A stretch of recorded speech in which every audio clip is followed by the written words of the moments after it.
This braid has been squashed in a storage bin for several years, and it might have felted when I dyed it, but with a little bit of help, it will still be easy to spin.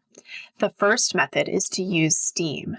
Being careful not to burn yourself, hold the fiber up to a steamer or over a tea kettle and watch as the fibers relax.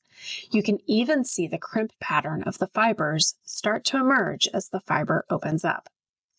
Take a look at the before and after. While the dye sequence has been preserved, the steamed portion of the braid is loose, open, and almost double the size it was just a few seconds ago. The second method opens up the fibers just a little bit more. Whether or not you choose to use steam, you can roll the fibers open to turn the braid from a cylinder to a flat ribbon of fiber. Many spinners find this preparation much easier to work with. This method still preserves the color structure of the braid, and it will be open and easy to spin. The third method is to pre-draft the fiber. Some spinning teachers tell you to avoid doing this, but it can be useful, especially if your braid still feels difficult to spin. To pre-draft, simply pull the fibers gently, working your way along the length of the braid, never pulling much more than a staple length apart.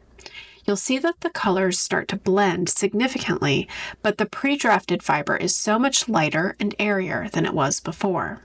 The fourth method is to split or strip your fiber. Most combed top has clearly defined sections that are a result of the manufacturing process. You can split your fiber along these sections as many times as you like, but remember, you're altering the color sequence as well as affecting the thickness of your yarn. It's a good rule of thumb to never make your split fiber thinner than the yarn you plan to spin. A very narrow strip of fiber would be best suited to lace weight. A medium size could have some more range, but the thickest strip would have the most. The fifth method is to comb your fiber. If you like spinning from combed top, I bet you'll love spinning from hand-combed and dizzed fiber. This preparation maintains the parallel structure of the fiber, but removes any compaction. If you work carefully, you can preserve the color sequences of your braid. I've blended the colors here. If you choose to diz your fiber, you're making a new combed top, and you can make it any size you like. It's just set by the size of the hole in your diz. Notice there is some waste on your combs, and plan your project accordingly. The sixth method is to card. Whether you're working on hand cards, a blending board, or a drum carder, carding is a great way to open up fibers that have been compacted. Here I've made a roll-ag, which is a preparation that is light, fluffy, and a joy to spin.